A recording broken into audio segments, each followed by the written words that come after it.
Language learning is a complex process. It involves the simultaneous but often uneven development of receptive, productive, and interpersonal skills, and requires the development of intercultural and pragmatic skills. As a result, learners can sometimes misunderstand what is expected of them. One way to improve learners' understanding is to use proficiency rubrics with indicators. Simply put, indicators are specific manifestations of what you expect from a learner on a given assessment. First, you have to establish grading criteria based on proficiency guidelines. Here's an example rubric we created for an integrated performance assessment using the 2012 ACTFL Proficiency Guidelines.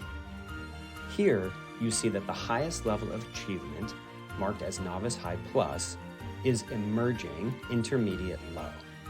In traditional grading metrics, this would correspond with an A, or exceeding expectations.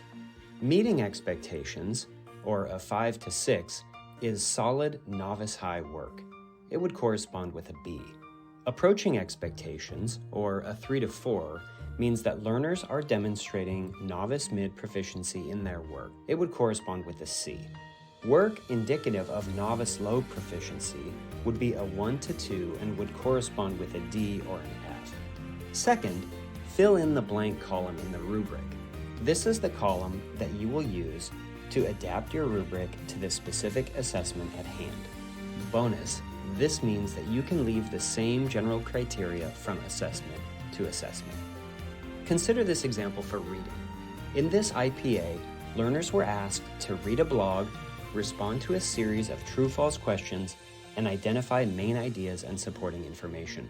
In order to ensure alignment with the descriptors, we suggested one small update to the assessment provided by the book. Then, we wrote out indicators to spell out exactly what learners had to do in order to achieve at each level. To grade, teachers think of the rubric and check off what was there. In this sense, grading is like a thermometer heating up. Where teachers stop checking is where learners' grades are. Now consider the rubric for the interpersonal assessment. In this rubric, we see the same approach to articulating specific outcomes as before. This example rubric highlights another characteristic of good indicators. They showcase positive things about the learner's work by using affirmative language rather than using deficit-oriented language. Once your students get used to the indicators, you can use them to review. Preview an assessment with learners and ask them to help you write the indicators together. Not only is this practice likely to increase buy-in, it's also a great way to build learners' understanding of proficiency level expectations. Happy evaluating! Did you like this video? Don't forget to like and subscribe.